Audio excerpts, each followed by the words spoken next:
Al origen de esta situación hay, según Enzo Traverso, la eclipse de las grandes utopías del siglo XX, última de las cuales la utopía comunista.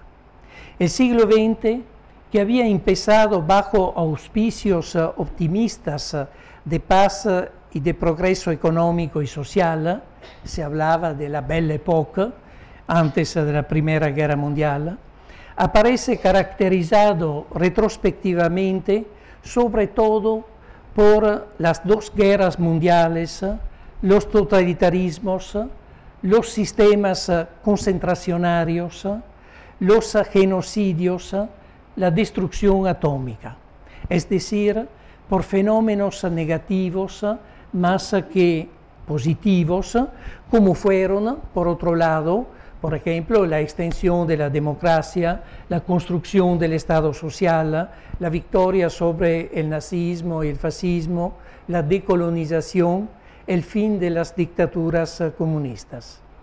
La figura emblemática en este paisaje de ruinas es la figura de la víctima. Pienso, a propósito de paisajes de ruinas, en este cuadro de Paul Klee, evocado por Benjamin, ¿no? Con el ángel de la historia, que es empujado por el viento hacia una dirección desconocida, y su cara mira al pasado, no hacia el futuro no se sabe dónde va, y el pasado que ve es un cúmulo de ruinas. Bueno, es un poco la situación en la cual muchos miran, digamos, al siglo XX. El tema de la víctima es presente en contextos muy diferentes. Lo que me interesa en el marco de esta ponencia es ver cómo fue utilizado en muchos casos para construir nuevos mitos que sirvieron para evitar un confronto crítico con un pasado traumático y una interrogación sobre las responsabilidades individuales y colectivas para este pasado. Me ocuparé en particular de uno de estos mitos, el mito de la sociedad como víctima inocente, y accesoriamente de otro, el mito de la sociedad resistente, que acompaña a menudo el primero. Mis reflexiones toman en cuenta principalmente experiencias europeas. Creo que Europa constituye un terreno de observación particularmente interesante sobre las cuestiones de memoria en general y de la memoria de las víctimas en particular. Y los ejemplos europeos demuestran, en mi opinión, sí la fecundidad de la memoria, como se dice en este encuentro, pero también ilustran los riesgos, las ambigüedades, las trampas de algunos usos políticos del pasado.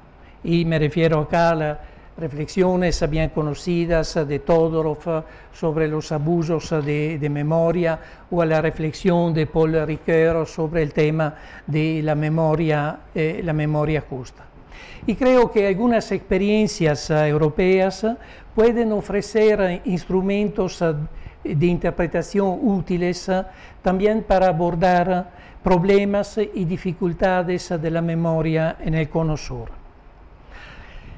La memoria de la Shoah, la del Gulag y la del terrorismo de Estado en la dictadura de América Latina tienen un denominador común: son memorias traumáticas centradas en las víctimas.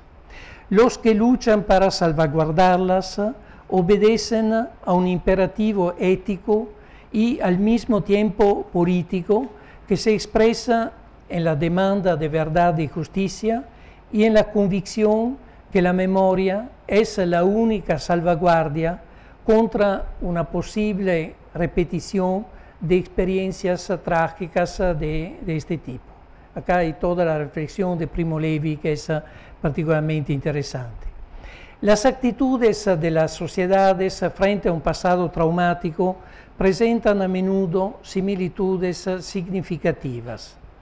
Después de una dictadura o de otro régimen autoritario, raramente una sociedad está dispuesta a iniciar una reflexión crítica sobre este pasado, porque la verdad es muchas veces desagradable, dolorosa y difícil de aceptar. El caso de Alemania al final de la Segunda Guerra Mundial es particularmente interesante a este propósito y presenta casi un valor paradigmático. Para la grande mayoría de la población alemana era muy difícil y quizás psicológicamente imposible en aquel momento aceptar la idea de ser corresponsable de los crímenes cometidos en nombre de Alemania por un régimen que ella, la población o gran parte de la población, había apoyado hasta el fin y que el mundo entero denunciaba ahora como criminal. Era mucho más fácil y tranquilizador intentar de ignorar la cuestión de la responsabilidad y de la culpabilidad y considerarse a sí misma principalmente o exclusivamente como una víctima. Víctima más que del régimen nazi, de la guerra, de los bombardeos angloamericanos que provocaron más de 500.000 de muertos en la población civil alemana, víctima de las expulsiones, de las violencias del ejército soviético, víctima de Hitler, objeto de adoración que se volvía ahora en chivo expiatorio cargado de todas las responsabilidades y culpas. Por supuesto, esta no fue la actitud de todos los alemanes y hubo también los que se interrogaron sobre el problema de la responsabilidad y de la culpa. Y como lo hizo, por ejemplo, el filósofo Karl Jaspers en su libro de 1946, Die Deutsche Schuld, la culpabilidad alemana, pero fueron una minoría y su voz quedó aislada.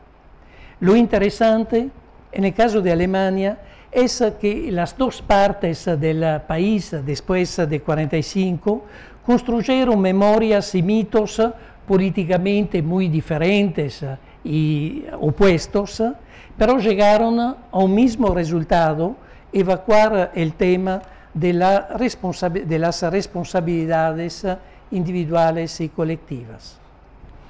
En situaciones como la de Alemania, la tentación de optar para el silencio, la inhibición en sentido de refoulement, no sé cómo traducir mejor este término psicoanalítico, represión. Bueno, gracias. La negación de la realidad, el rechazo de los recuerdos desagradables es muy fuerte.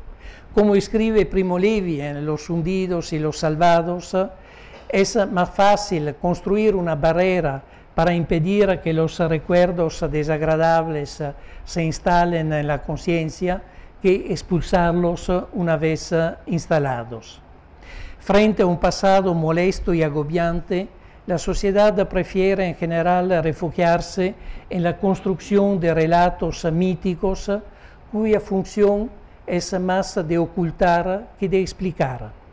En Alemania Federal, por ejemplo, uno de los mitos que duraron por más tiempo fue el mito de la Wehrmacht, según el cual el ejército regular alemán, la Wehrmacht, habría respetado las leyes de la guerra y no habría sido involucrado en crímenes de guerra y contra la humanidad que habrían sido cometidos exclusivamente por las SS y otras unidades especializadas como los Einsatztruppen. Este mito, que no tenía fundamento en la realidad histórica, fue presente durante décadas en la literatura, el cine, la televisión y en la conciencia popular, que se recusaba a reconocer que también el ejército regular y por consecuencia millones de soldados alemanes había sido involucrado en estos crímenes.